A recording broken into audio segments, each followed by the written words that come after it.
সাবেক ভূমিমন্ত্রী সাইফুজ্জামান চৌধুরীর নামে যুক্তরাজ্যের ৩৫০টি বাড়ির বিষয়ে তদন্ত করতে দুর্নীতি দমন কমিশন দুদককে নির্দেশ দিয়েছেন হাইকোর্ট। আর সাবেক আইজিপি বেনজির আহমেদের বিরুদ্ধে অস্বাভাবিক লেনদেনের প্রমাণ পেয়েছে দুদক। বেনজিরের দুর্নীতি তদন্তের অগ্রগতি প্রতিবেদন হাইকোর্টে জমা দিয়ে এ তথ্য জানিয়েছে সংস্থাটি। রিপোর্ট করছেন আহমেদ সরওয়ার।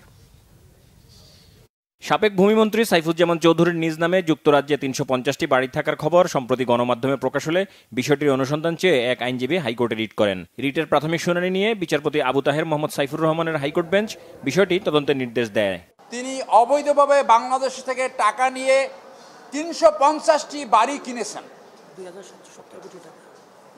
যার মূল্য হলো ২,৭৭০ কোটি টাকা, বাংলাদেশের মোট জিডিপির এক অংশ। কমিশন হাইকোর্টের আদেশ আইন বিধিমালা অনুযায়ী যথাযথ আইনগত ব্যবস্থা নিয়ে ওনার দরখাস্ত নিষ্পত্তি করবে। এদিকে রোববার বিচারপতি নজরুল ইসলাম তালুকদার ও বিচারপতি কাজী আবাদত হোসেনের দ্বৈত বেঞ্চে সাবেক আইজিপি বেনজিরের নামে প্রতিবেদন জমা দিয়েছে দুদক। অস্বাভাবিক লেনদেনের বিষয়টি দুদকের অনুসন্ধানকারী দল খতিয়ে দেখছে।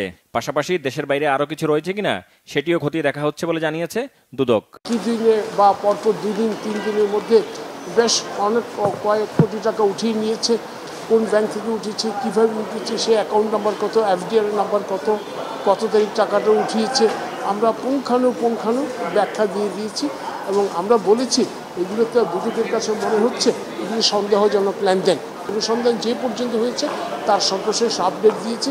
এবং আমরা এটাও বলেছি অনুসন্ধানকারী দল কমিশনকে একটি পরামর্শ দিয়েছে যে ওনার বিরুদ্ধে যেন সম্পদ বিবরণীর নোটিশ জারি করে ওনার সম্পদের বিবরণ চাওয়া হয়। গত 23 এপ্রিল বেনজির আহমেদের বিরুদ্ধে আয় বহির্ভূত সম্পদ অর্জনের অভিযোগ অনুসন্ধানের অগ্রগতি প্রতিবেদন দিতে দুদককে নির্দেশ দেয় হাইকোর্ট। আহমেদ সরওয়ার, বাংলা ভিশন, ঢাকা।